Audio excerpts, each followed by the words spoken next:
Biadene, insulti razzisti, pugni e spintoni, ammonite dal questore Simone due ragazze di 14 e 16 anni dopo aver picchiato una coetanea all'uscita da scuola. Il sindaco chiede la convocazione di un tavolo con forze dell'ordine e dirigenti scolastici. Due controllori della MOM minacciati e rincorsi da un quindicenne armato di coltello e lo stesso arrestato mercoledì sera per aver rapinato un coetaneo. Tornava dall'udienza di convalida. Saltati per la seconda volta per volontà della madre i funerali di Francesco Favaretto, il 22enne vittima del branco in via Castelmenardo. L'appello degli amici: fatecelo ricordare con una fiaccolata. Ancora senza esito le ricerche di una 61enne veneziana e della sua auto nelle acque delle Bandie a Spresiano. Operazioni complesse, conferma il sindaco. Riunita la coalizione del centro-sinistra in vista delle elezioni regionali, avanti nella costruzione dell'alternativa, dicono dal PD. In primavera le primarie delle idee per coinvolgere i cittadini. 1 migliaio di persone questa mattina nella chiesa di Silea hanno detto addio a Nebio Lucchese, voce del mondo dei motori e punto di riferimento di molte associazioni. A Cortina la strepitosa vittoria di Sofia Goggia in Coppa del Mondo di sci. Il presidente del Veneto Zaia e del CONI Malagò in sopralluogo al cantiere della pista da bob sarà il simbolo, dicono, dei Giochi 2026. Buonasera, ben ritrovati in diretta, eccoci, edizione di Treviso dei nostri telegiornali. E dunque la cronaca ci porta a Valdobbiadene, insulti razzisti, pugni, spintoni, ammoniti dal questore di Treviso Alessandra Simone, due ragazze di 14 e 16 anni dopo aver picchiato una coetanea all'uscita da scuola. Il sindaco dice presto convocherà un tavolo con forze dell'ordine e dirigenti scolastici. Avvicinata davanti a scuola prima del suono della campanella e aggredita con insulti a sfondo razzista da una ragazza di 14 anni italiana di seconda generazione di origine marocchina. Non contenta, all'uscita ha raggiunto nuovamente la coetanea, questa volta accompagnata da un'amica sedicenne, anche lei di origine marocchina. Ancora insulti razzisti e poi le botte, pugni, minacce di morte, spintoni fino a farla cadere a terra, dove la violenza è continuata davanti ai compagni che riprendevano la scena con il telefono. I fatti risalenti a martedì scorso di fronte a una scuola superiore di Valdobbiadene. La vittima, una ragazza di 14 anni di origini senegalesi che, tornata a casa, ha raccontato tutto ai genitori. È stato il padre, infatti, a denunciare le violenze ai carabinieri. Dalle indagini è emerso che le due ragazze avevano già agito con le stesse modalità ai danni di altre coetanee, ma non solo. La sedicenne è stata anche protagonista di un'aggressione con minacce e insulti razzisti, anche in questo caso ai danni però di due cittadini cinesi. Fatti che si sono consumati sempre nei dintorni della scuola vicino al supermercato Conad. Scattato così il doppio ammonimento della questura Alessandra Simone. Salgono così a 6 i provvedimenti disposti dalla questura negli ultimi 2 mesi che confermano la linea dura nei confronti dei giovani violenti. Di strumento educativo aveva infatti parlato quando per la prima volta è stato emesso a Treviso dopo il suo insediamento.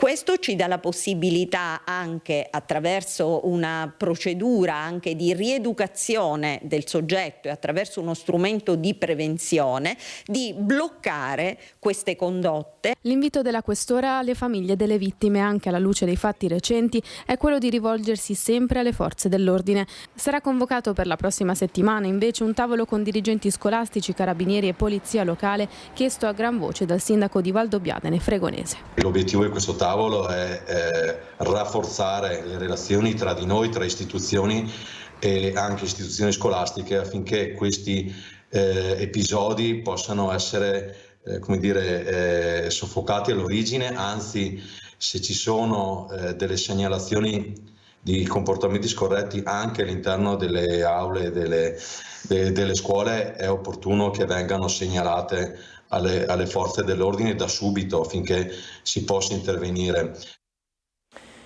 E c'è un aspetto clamoroso nella vicenda dell'aggressione a 2 controllori MOM che si è registrata ieri in zona stazione. L'autore della violenza è infatti lo stesso quindicenne accusato della rapina ai danni di un 17enne mercoledì sera in piazza Pio X e per questo tratto in arresto. L'aggressione è avvenuta mentre stava rientrando dall'udienza di convalida. 2 fatti gravi in meno di 2 giorni. Per le nostre forze dell'ordine è demotivante lavorare così, si è sfogato il sindaco Mario Conte.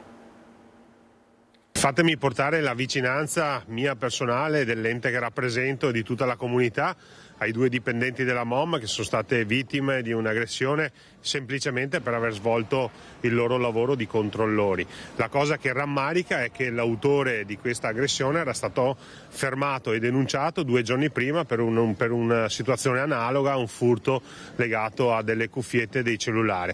La conferma arriva direttamente dal primo cittadino. Il ragazzo accusato di aver rapinato un 17enne mercoledì sera in piazza Pio X, prendendolo per il bavero e derubandolo, è lo stesso che come una furia ha aggredito, inseguito e minacciato con un coltellino svizzero 2 controllori della MOM 36 ore dopo. Si tratta di un giovanissimo, poco più di 15 anni, italiano di seconda generazione. Stava rientrando proprio dall'udienza di convalida del Fermo per la rapina quando in zona stazione a Treviso ha intercettato i 2 uomini, colpevoli ai suoi occhi di averlo fatto scendere dal bus in più occasioni perché trovato senza biglietto. 2 fatti gravi nell'arco di nemmeno 2 giorni. Capite che è demotivante continuare a lavorare così, perché le forze dell'ordine ce la stanno mettendo tutta, fermano le persone, vengono denunciate, identificate, ma poi non c'è mai un proseguio di quella che deve essere la certezza della pena. Chi compie un reato 2 giorni prima in Italia lo può compiere ancora 2 giorni dopo, perché si trova ancora nella situazione di libertà per poter continuare a commettere reati ed aggredire persone. È una situazione limite. Mario Conte, che se da un lato conferma l'intenzione di installare un punto fisso della polizia locale in stazione, illuminato e videosorvegliato, dall'altro è reduce da un pomeriggio in centro accanto alle forze dell'ordine. Oggi stesso erano davvero tantissime, centinaia i ragazzi che sono venuti in città, sono stati accolti con forze dell'ordine, con il cane antidroga, molti sono stati respinti, altri sono stati segnalati, alcuni sono stati denunciati, però devo dire che il pomeriggio poi è trascorso tutto molto serenamente. Allora, sentiremo tra poco le istanze degli autisti e della categoria che purtroppo si sente presa di mira. Apriamo una parentesi sull'omicidio di via Castelmenardo. Gli amici e i conoscenti di Francesco Favaretto si sono incontrati oggi pomeriggio in città per lanciare un appello alla mamma del ragazzo affinché dopo tanti rinvii ci possa essere un addio dignitoso al giovane morto, lo ricordiamo, oltre un mese fa a seguito della violenta aggressione subita in centro a Treviso. Chiara, voi siete gli amici di Francesco, che cosa chiedete al sindaco? Volevamo chiedere al sindaco Conte se fosse possibile salutare da parte nostra tramite una fiaccolata in centro Francesco per l'ultima volta. Teme ritorsioni, Chiara, e per questo non si fa riprendere, ma il messaggio di una fiaccolata per Francesco Favaretto è chiaro. Troppi rinvii, troppa incertezza, c'è bisogno che qualcuno aiuti mamma Monica a dire addio a suo figlio. L'appello Chiara l'ha lanciato sabato pomeriggio a nome degli amici e dei conoscenti del 22enne aggredito ed ucciso una sera di dicembre in pieno centro a Treviso. A voi dispiace molto il fatto che continui a essere, rimandato questo funerale? Certo, perché ci eravamo preparati per stargli vicino per l'ultima volta e ci siamo tanto informati perché la mamma voleva tenerlo in forma privata, ovviamente. Noi però penso che abbiamo il diritto anche noi di salutarlo per l'ultima volta. Ci dispiace che viene continuamente rimandato, vorremmo poterci unire tutti insieme per salutarlo. Per ben 2 volte la sua salma è stata scongelata in obitorio, vestita e preparata per il funerale, e per ben 2 volte il corpo è stato nuovamente spogliato e rimesso in cella frigorifera. Mamma Monica non si decide. Pare che abbia anche espresso il desiderio di portarselo a casa, nell'appartamento di via Toscana a Monigo, che però anche lei non frequenterebbe più da settimane, vivendo in un bed and breakfast. Non è giusto che Francesco sia trattato così da morto dopo tante sfortune affrontate in vita, sottolineano gli amici. E non è nemmeno moralmente accettabile che un corpo sia trattato come un surgelato, perdendo quella dignità che invece chi l'ha conosciuto vuole rimanga, nel ricordo di questo ragazzo ucciso così barbaramente e così stupidamente il 12 dicembre in via Castelmenardo e che da più di un mese attende una degna sepoltura. Ma già lunedì potrebbe esserci una svolta. Una situazione complicata dove bisogna mettere la parola fine. Adesso capiremo quelle che sono le sensibilità e le esigenze di una mamma che ha subito un grave lutto e sta vivendo anche un periodo forse di confusione dovuto appunto a quanto è successo. Noi come amministrazione siamo disponibili per poterla aiutare. È ovvio che bisogna fare un percorso attraverso gli assistenti sociali, perché c'è l'aiuto per tutti, l'importante è seguire le procedure giuste. Quindi lunedì personalmente incontrerò la mamma per aiutarla a chiudere il cerchio di questa vicenda con un funerale che deve essere dignitoso, deve essere un momento importante per ricordare suo figlio. E parlavamo degli autisti, del personale di MOM. Tra i lavoratori c'è paura crescente proprio per le aggressioni di cui vi abbiamo parlato e continuiamo a parlarvi. Sono costantemente esposti, il clima è cambiato, dicono i sindacati, che chiedono squadre di almeno 4 uomini più un vigilante armato per salire sui pullman, e ci sono anche dei dettagli ulteriori sull'aggressione di ieri. Il controllore è una figura professionale che purtroppo è molto esposta ad aggressioni. Infatti noi chiederemo che le squadre non siano più di 2 e che comincino a diventare squadre di almeno 4-5 controllori, e che siano affiancati ad una guardia giurata armata. È una richiesta precisa quella che arriva dalle RSU della MOM all'indomani dell'ennesima aggressione con protagonista un 15enne e vittime 2 controllori inseguiti e minacciati con un coltellino svizzero. Sandro Di Maria parla nella duplice veste di collega e rappresentante sindacale. Difficilmente i 2 uomini aggrediti all'ora di pranzo in zona stazione a Treviso dimenticheranno tanta violenza. Il 15enne li ha addirittura rincorsi. Uno è andato verso la sala del personale, l'altro collega è andato verso la sala controllo esercizio, dove ci sono i responsabili, i coordinatori dell'esercizio, e si sono tra virgolette salvati dall'aggressione del ragazzo. Il ragazzo che poi ha sfogato la sua rabbia con un sasso. Sì, tra l'altro sì, ha spaccato un vetro, ha avuto un gesto molto violento. Una rabbia fuori controllo, cui si aggiunge anche l'atteggiamento del papà del ragazzo, che interviene per prendere le sue difese. Il padre è intervenuto, diciamo c'è una denuncia in corso, quindi non vorrei aggiungere altro, comunque sì, è intervenuto anche il padre. Sì, confermo. Un episodio estremo ma tutt'altro che isolato. Le stesse RSU chiedono il riconoscimento della qualifica di pubblico ufficiale. L'area a Treviso, come in altri luoghi della Marca, è cambiata. A volte nelle ore di pausa, camminando semplicemente vestiti in divisa, dobbiamo stare attenti sia all'autista, che prende iniziativa nel controllo e verifica il titolo viaggi, sia al controllore. Cioè noi adesso, le dico sinceramente, che a volte abbiamo dei problemi anche a camminare per i fatti nostri nelle ore di pausa. Perché cosa succede? Cominciamo a essere guardati, storti, cioè cominciamo a essere affrontati, cioè, vedi la battutina, cioè cercano di farti un po' saltare i nervi, tra virgolette. Ovviamente siamo adulti, non cadiamo in provocazioni, però sì, succede anche questo. Voltiamo pagina. Sono ancora senza esito le ricerche di una 61enne veneziana e della sua auto nelle acque del lago Le Bandie a Spresiano. Operazioni complesse, conferma il sindaco, sul posto oggi anche i familiari.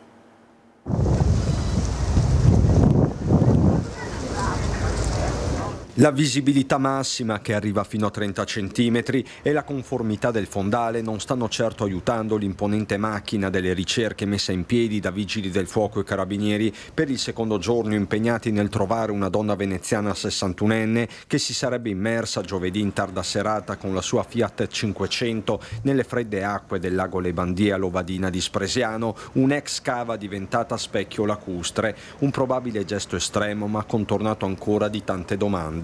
Il condizionale dopo 48 ore resta infatti d'obbligo, perché né della signora né dell'auto sono state ritrovate tracce. Le operazioni si sono rivelate più complicate del previsto e così, dopo i sommozzatori arrivati da Venezia e Vicenza, sono entrate in funzione delle telecamere di ultima generazione e non si esclude possa essere usato un robot come quello adoperato nell'agosto 2023 al Lago Morto di Vittorio Veneto, quando ci vollero giorni per recuperare il corpo di un ragazzo drammaticamente annegato mentre prendeva il sole su Materassino. Alle Bandie si procede palmo a palmo con tutta la meticolosità del caso.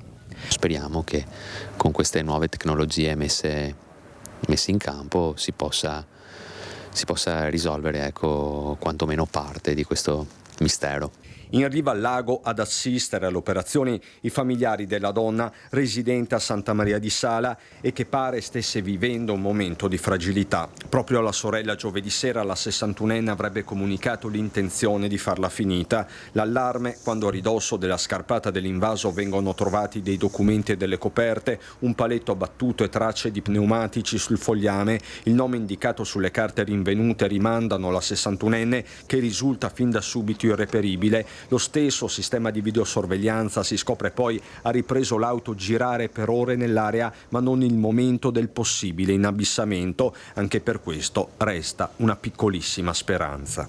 Confido insomma che non si trovi nessuno dentro l'auto e fino a quel momento lì non possiamo dire nulla.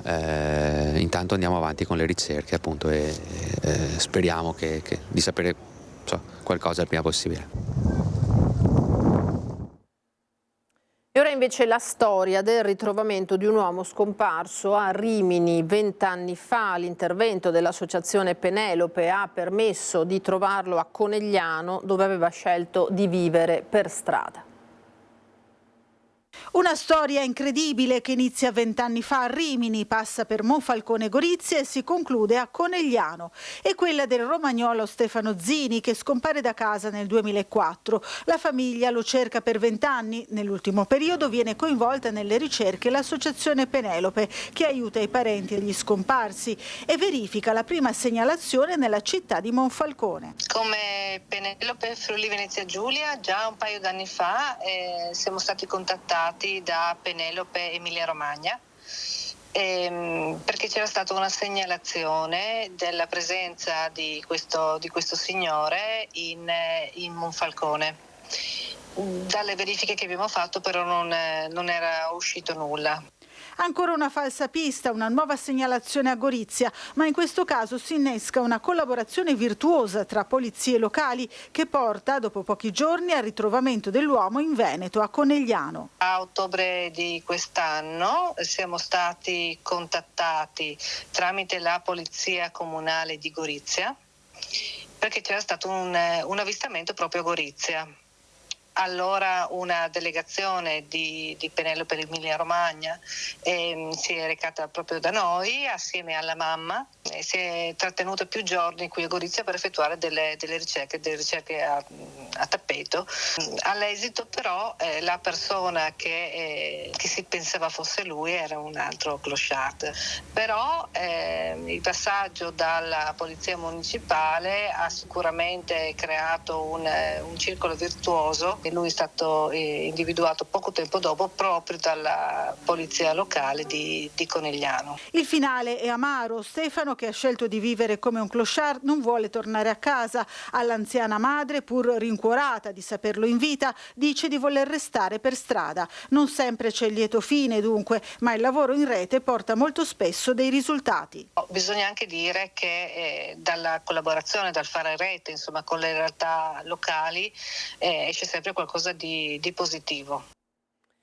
Torniamo adesso alla cronaca di queste ultime ore. Stava facendo dei lavori arrampicato su un albero quando un ramo pesante gli è caduto addosso. Tragedia sfiorata in mattinata a Segusino, in via Rivasecca, dove un uomo di 55 anni è rimasto schiacciato dal tronco. Sul posto ambulanza di Pedemontana Emergenza assieme all'elisoccorso di Treviso. È stato trasportato d'urgenza in ospedale, avrebbe riportato traumi alla testa, al torace e all'addome. Altro incidente in giornata, questa volta a Cavaso del Tomba. Una donna di 45 anni è caduta da un solaio procurandosi traumi alla schiena e alla testa, soccorsa dai sanitari del SUEM 118 con l'elisoccorso di Treviso, che è subito rientrato perché non era necessario date le condizioni della 45enne, che è stata poi trasportata in ambulanza all'ospedale di Montebelluna. Andiamo alla politica adesso, alle elezioni regionali. Riunita la coalizione del centro-sinistra in vista dell'appuntamento con le urne, avanti nella costruzione di un'alternativa alla destra definita indecorosa dal Partito Democratico. In primavera le primarie delle idee per coinvolgere i cittadini nella stesura del programma. Abbiamo lavorato ad un programma comune, ad una visione del Veneto. Il nostro obiettivo è essere alternativi al centrodestra, che peraltro nel corso di questi mesi, di queste settimane, sta dando uno spettacolo abbastanza indecente. Di telenovela parlano i Dem sui tira e molla di Zaia, arroganti, accusano le pretese dei partiti di destra sul Veneto. Si mostra invece compatto e deciso a correre unito il centro-sinistra, forte anche della spaccatura interna alla maggioranza. Si accelerano i tempi per mettere le basi dell'alleanza, preparandosi a presentare il nome di chi sfiderà il centrodestra alle prossime regionali, con l'incontro congiunto di Partito Democratico, Alleanza Verdi-Sinistra, Movimento 5 Stelle, Veneto che vogliamo, Più Europa, Volt, Partito Socialista e Movimento Socialista Liberale. Di grande passo avanti parla il senatore e segretario Dem Veneto, Andrea Martella. Stiamo definendo la nostra alleanza, il nostro programma, e questa nostra non è una corsa ai nomi, come avviene dall'altra parte, che pare essere l'unica cosa importante. La nostra è una capacità di stare assieme, di proporci al Veneto come alternativa, con questo ampio schieramento di forze politiche e civiche che innanzitutto si ritrova intorno ad una visione, a un programma comune e che vuole sfidare il centrodestra per il governo della nostra regione. Primarie delle idee, così si chiama lo strumento di partecipazione popolare su cui il centro-sinistra sta lavorando. Una chiamata popolare nel weekend dal 21 al 23 marzo per scrivere il programma della coalizione con l'apporto dei cittadini. Un segnale forte di aggregazione per contrastare anche l'astensionismo, dichiarano i Dem, che rincarano la dose. Il contrario esatto, dicono, dello spettacolo poco decoroso cui ogni giorno dà vita al centrodestra. Siamo già entrati nel post-Zaia e ci siamo entrati con uno scontro rilevantissimo dal centrodestra. E io penso che i cittadini se ne siano anche stancati. Uno sguardo anche all'esterno, non solo del Veneto ma dell'Italia, che rischia di essere tra i paesi maggiormente penalizzati dai dazi americani sui prodotti europei. L'allarme di Confartigianato. Lunedì alle 12 inizierà ufficialmente il secondo mandato del Presidente degli Stati Uniti Donald Trump e gli osservatori internazionali già si chiedono quali delle misure annunciate in campagna elettorale metterà in atto per prime. A preoccupare soprattutto i dazi paventati nei mesi scorsi sui prodotti europei.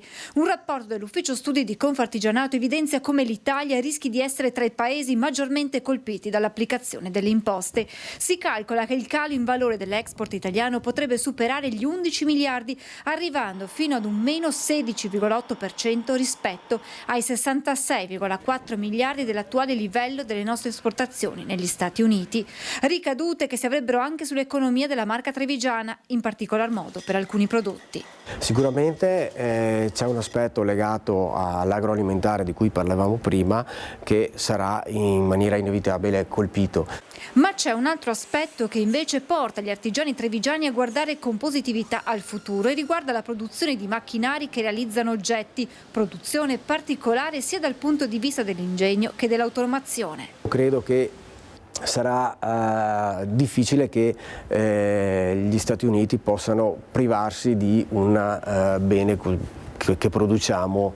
Per gli artigiani il 2025 sarà un anno di cambiamenti e di grandi sfide, dai possibili dazi alle tensioni internazionali alle crisi nei mercati europei, con le aziende che saranno chiamate non solo a cercare nuovi sbocchi economici, ma anche a reinventare e diversificare la propria attività. Se io fino a ieri producevo un particolare, una bielletta, una vite, una bulloneria che serviva a un motore endotermico, è chiaro che devo cambiare non solo il settore automotive, ma guardare anche ad altre tipologie di beni costruiti. Ci fermiamo adesso per un velocissimo break, a tra poco.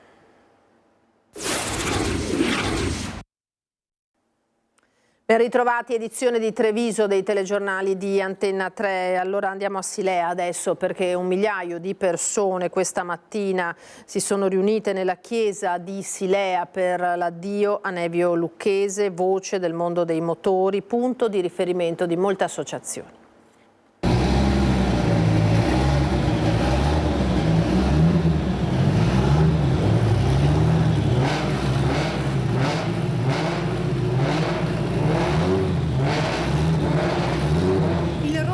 vetture d'autocross delle cui gare era voce ufficiale hanno accompagnato per l'ultima volta Nevio Lucchese fuori dalla chiesa di Silea, che non è riuscito ad accogliere le tante persone che si sono riunite per salutarlo. C'erano gli amici, chi lo ha affiancato nelle tante iniziative di cui è stato l'anima, e poi c'erano la moglie Silvana, la figlia Stella e l'amato nipotino Cesare. A ricordarlo durante la funzione i volti del processo di Avecia. Eri il nostro fratello maggiore. Un amico dalla simpatia straripante e dal cuore enorme, sempre pronto e disponibile. Un amico senza compromessi. Volevi bene a tutti e tutti ti volevano bene. Se dovessimo raccontarti a chi non ti conosceva, dicono, potremmo spiegare che eri un uomo del presente che guardava al futuro con il patrimonio culturale ereditato dal passato. Empatia, sensibilità, simpatia, eloquenza, le doti di Nevio che vengono ricordate. La sua voce era un vento caldo della sera che scaldava i cuori e emozionava tutti. Eri un fuoriclasse, dicono gli amici, ancora sconvolti per la sua scomparsa.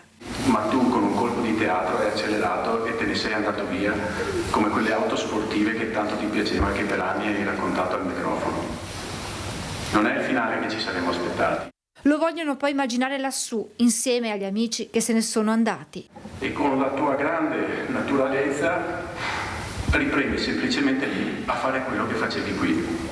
Sorrisi anche in paradiso. Durante l'omelia il parroco ha ricordato le tante iniziative di cui Nevio è stato protagonista, da Sila e Folca alla festa di Assardea. Papà, marito, nonno innamorato di Cesare, nonno pieno di vita che tanto ancora avrebbe voluto donare. Poi riporta alla mente il loro ultimo incontro. Salutandoci dopo aver ricevuto l'unzione degli infermi, mi hai detto passa a trovarmi. Io sono stato di parola, ma poi hai concluso: sappi che per qualsiasi cosa io ci sono. So che ci sei e ci sarai per tutti coloro che hai voluto bene. Al termine delle esequie i presenti si sono ritrovati nell'oratorio di Silea per un rinfresco. La sua foto, i suoi cappelli per sentirlo ancora vicino, perché, dicono gli amici, Nevio avrebbe voluto così. Sede dell'alberghiero Maffioli di Fietta di Pieve del Grappa, ve lo stiamo raccontando da settimane, sempre più a rischio chiusura, oggi fumata grigia dopo l'incontro in palestra, ma i genitori non arrestano la loro battaglia. Istituto Maffioli di Pieve del Grappa sempre più verso la chiusura nonostante le battaglie delle famiglie, anche se ufficialmente ancora nessuno l'ha ammesso chiaro e tondo. In tanti i genitori che hanno partecipato all'incontro indetto dalla dirigente scolastica per capire quale sarà la sorte dell'alberghiero di Fietta che ospita 129 ragazze e ragazzi, di cui 17 con specifiche fragilità.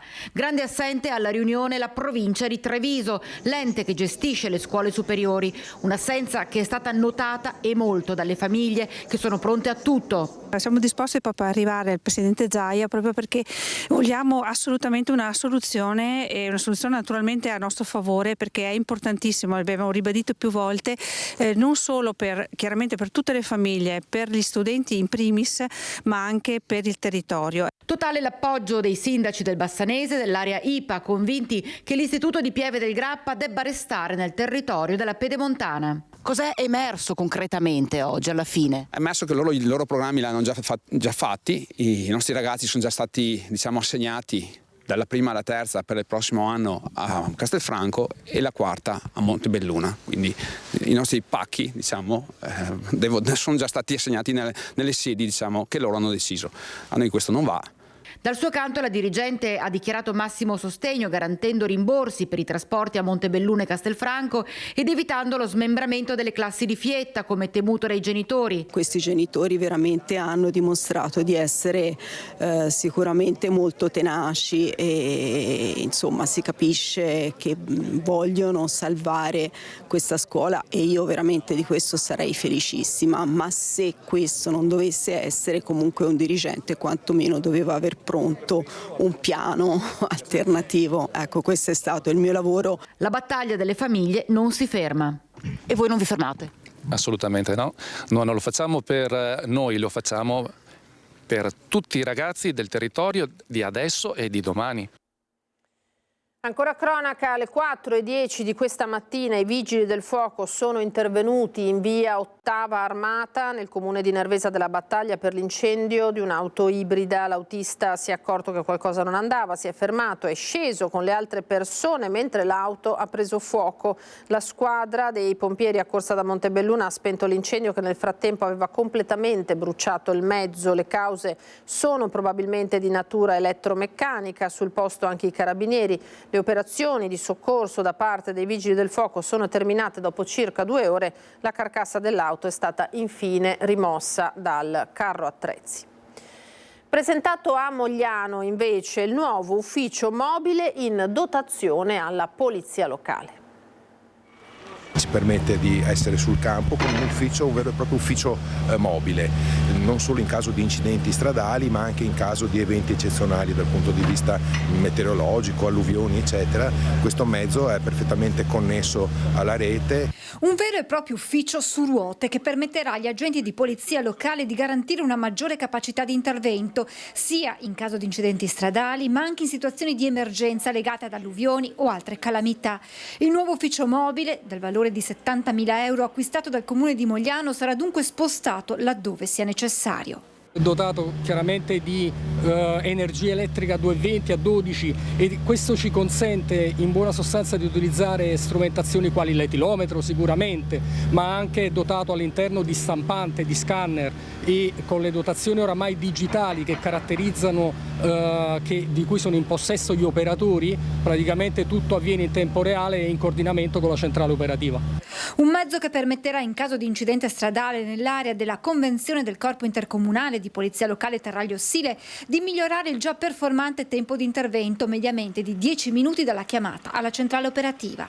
Dare mezzi, poter dar loro la possibilità di agire con velocità e celerità significa maggiore garanzia e sicurezza nel territorio. Ricordo che da poco abbiamo anche espletato il percorso per la pistola Taser, per cui sarà usata solamente a Mogliano Veneto. A fine 2024 è stata rinnovata tra Casier, Mogliano e Preganziola la convenzione per il Corpo Intercomunale di Polizia Locale che permette di intensificare il controllo del territorio. Abbiamo fatto anche un accordo per la realizzazione di una caserma unica sul Terraglio, nell'area ex Nigi. Tra l'altro il Terraglio è la strada che unisce i 3 comuni. E questa mattina invece cerimonia di consegna del dipinto che raffigura San Sebastiano alla Polizia Locale di Ponte di Piave e Salgareda, donato da Don Gianni Biasi, arciprete di Negrisia e Levada. L'opera, realizzata dall'ufficiale Giofferrante, è stata posizionata all'interno di Villa Loschi, sede del comando della locale. È stata l'occasione per la sindaca Paola Roma per ricordare alcuni dati sull'attività degli agenti nel 2024. 300 pattuglie impegnate nel corso dell'anno per il controllo del territorio, 250 le multe elevate, una trentina le sanzioni per reati ambientali, una sessantina i controlli in abitazioni con 22 difformità riscontrate. La prima cittadina ha poi voluto sottolineare l'importanza del corso che ha coinvolto commercianti, polizia locale e il centro della famiglia di Treviso per lavorare con i giovani contro fenomeni di disagio e violenza. Andiamo allo sport adesso, questo è davvero un weekend ricco di sport per le trevigiane. In campo oggi Moco e Benetton Rugby, domani tocca il calcio col Treviso che tenterà di andare in fuga affrontando la Luparense al Tenni. Terza partita in 10 giorni, ma guai ad abbassare la guardia. I prossimi turni saranno decisivi. Treviso domani al Tenni alle 14:30 per cercare di andare davvero in fuga dalle inseguitrici. Il vantaggio sul Dolomiti Bellunesi, ora a 4 punti, non è solo da confermare ma anche da consolidare, pur venendo da un'impegnativa serie di gare ravvicinate. Sicuramente la settimana è importante, arriviamo da un buon risultato in un campo difficile mercoledì, arriverà invece domani la Luparense, una squadra forte, molto forte, ben allenata, sicuramente la classifica non rispecchia il valore della loro rosa perché anche loro hanno una rosa con giocatori molto importanti, quindi sarà sicuramente una partita difficile. Grande attenzione dunque, un occhio rivolto anche agli altri campi. Il Dolomiti ospita in casa gli avversari già battuti mercoledì per 4-1 dai biancocelesti, i bergamaschi del Real Calepina. Più impegnativo, almeno sulla carta, il match che attende sempre tra le mura di casa il Campo d'Arsego alle prese con il Charlins Muzzane. Nel terzetto di testa Treviso, Dolomiti e Campo d'Arsego, che si è andato via via distanziando. A fare la differenza la capacità dei trevigiani di trovare il gol. 41 reti da inizio stagione contro le 30 dei bellunesi e le 34 dei padovani, subendone solo 16. Un punto di forza da utilizzare anche per superare la Luparense, che ha all'attivo 7 vittorie, 4 sconfitte e ben 11 pareggi. E adesso le notizie dal bellunese.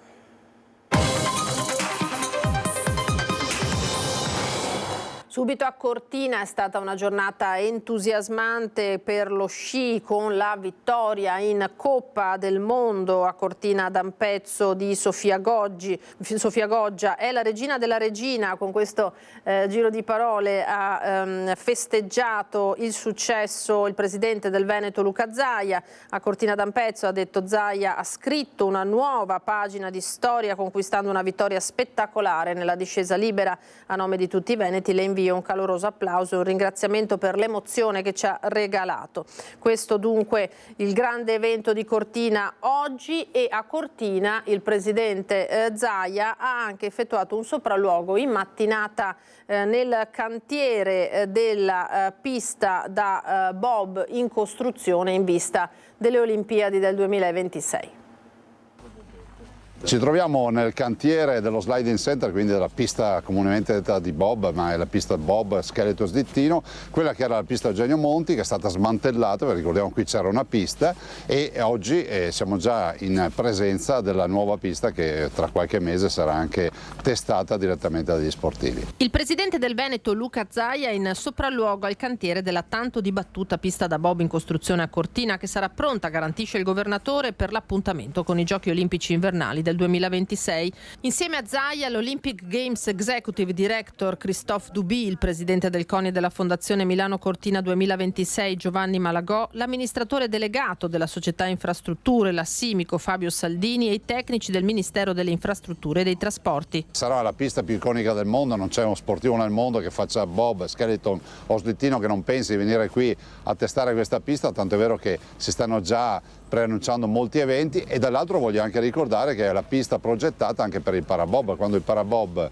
ovvero il bob paralimpico, diventerà disciplina delle Olimpiadi, questa è una pista che sarà in grado di accogliere anche il parabob. Una preomologazione è fissata per il 24 marzo, al lavoro nel cantiere della pista da 1650 metri di lunghezza, 180 persone. Ognuno di voi, ha detto Zaia rivolgendosi proprio alle maestranze, sta contribuendo a un sogno che si sta trasformando in realtà. Di certo questo, come le decine di altri cantieri nel comprensorio, sta ridisegnando il volto di Cortina. Cortina sostanzialmente conosce questo nuovo rinascimento. Quando mi parlavano di Cortina, Dolomiti, mi dicevano che c'era il problema della mancanza di appeal, che nessuno investiva più. Ecco, ho avuto questo pensiero, questa intuizione di candidare Cortina alle Olimpiadi. Il risultato sono grandi investimenti, almeno 1.800 milioni di euro di investimenti che altrimenti non avremmo potuto fare, non solo sulle opere olimpiche ma anche sulla viabilità, e dall'altro anche l'attrazione degli investimenti, visto e considerato che sotto gli occhi di tutti Cortina sta veramente vivendo un nuovo rinascimento. Fin qui lo sci e le Olimpiadi, quindi adesso la cronaca ci riporta in Alpago per la morte di Fiorella Galeazzi, in attesa della chiusura delle indagini. Non ci sono ancora conferme sulla dinamica del decesso da parte degli inquirenti, non si può escludere nessuna ipotesi, solo l'autopsia che il sostituto procuratore Simone Marcona ha affidato al medico legale Antonello Cirnelli potrà dissipare i dubbi. Nel punto dove l'hanno trovata, 3 rose per ricordare Fiorella. Quello che è successo dovrà essere chiarito, ma la morte di Fiorella Galeazzi, 72 anni, non si sa quando, tra giovedì notte e venerdì mattina, sembra sempre di più essere stata dovuta ad una improvvida uscita di casa, apparentemente senza che nessuno vi abbia avuto a che fare, fino al momento in cui il suo corpo è stato visto esanime sul selciato a poche decine di metri dalla sua abitazione, al 66A di Buscole Alta, tra Farra e Sperte. I fatti restano comunque al vaglio di carabinieri e magistratura. non abbiamo ancora alcuna notizia e aspettiamo che le forze dell'ordine e i vari inquirenti facciano quello che devono fare, insomma, e aspettiamo di sapere l'esito. È ovvio che è un fatto che sconvolge tutti quanti e ci stringiamo attorno ai familiari e a tutti coloro che, insomma, devono affrontare questo difficile momento. Certo, ogni situazione è un po' particolare e questa è in modo così, direi, per quello che è possibile sapere in questo momento, un ulteriore motivo di rammarico, ecco, per le modalità. Fiorella aveva avuto delle difficoltà, non poteva più guidare e per tenerla d'occhio la figlia, che vive poco distante, aveva fatto mettere delle telecamere nella casa della mamma. Ma questa volta nessuno si è accorto di quello che stava accadendo, lasciando tutti sgomenti. La signora la conoscevo da tanti anni e anche la famiglia è una famiglia qui della parrocchia con tutte le dinamiche di una vita parrocchiale normale. Io sono di Farra e quindi il fatto è successo lì, conosco i familiari e mi sono visto con loro ieri e siamo qua. Torniamo a Belluno adesso, una mozione contro il buio notturno, gazebo di Siamo Belluno in Piazza dei Martiri per raccogliere le firme dei cittadini. Illuminazione pubblica, un cruccio. Quando le bollette schizzarono alle stelle, l'unica alternativa al default fu per il comune di Belluno il rinunciare all'illuminazione notturna della città. Poi, con la parziale riduzione dei costi energetici, di notte si erano riaccese le luci, tranne che dalle 2 alle 5 di mattina. Siamo Belluno chiede che adesso, non certo in tutti i 6.000 punti luce del comune, ma almeno in centro storico e nei centri delle frazioni, le luci rimangano sempre accese. Penso che il sindaco Oscar De Pellegrin sia molto attento alle esigenze dei cittadini e ad ascoltare i cittadini. Io presumo che ci sarà un ascolto, ovviamente poi sentiremo cosa ci diranno. Per fare pressione sul sindaco Oscar De Pellegrin si è quindi dato vita ad una raccolta firme. La petizione, portata con oggi per la 7ª volta a disposizione dei cittadini con un gazebo itinerante, ha raccolto 700 firme, che per i promotori sono assolutamente un buon risultato. Abbiamo molti lavoratori di Luxottica che in quelle ore si muovono per andare in fabbrica, in Agordo e a Sedico e per tutte quelle persone che devono raggiungere i propri mezzi in città e anche per i giovani che magari lavorano in locali che terminano dopo le 2, raggiungere il proprio mezzo non è il massimo al buio. Giuseppe Zandegiacomo è stato eletto oggi alla guida del Soccorso Alpino e Speleologico del Veneto per il prossimo triennio 2025-2027. Il suo vice sarà il padovano Alberto Barbirato. Zandegiacomo, alias Sampogna, appartiene al Soccorso Alpino di Auronzo di Cadore. Il presidente della regione Luca Zaia, nel congratularsi col nuovo presidente, ha voluto anche porgere un ringraziamento a quello uscente, Rodolfo Selenati, del Soccorso Alpino di Feltre. Era l'ultima notizia per questa edizione, io vi ringrazio per essere stati con noi, tra poco le previsioni del tempo, vi auguro una buona serata e una buona domenica, arrivederci.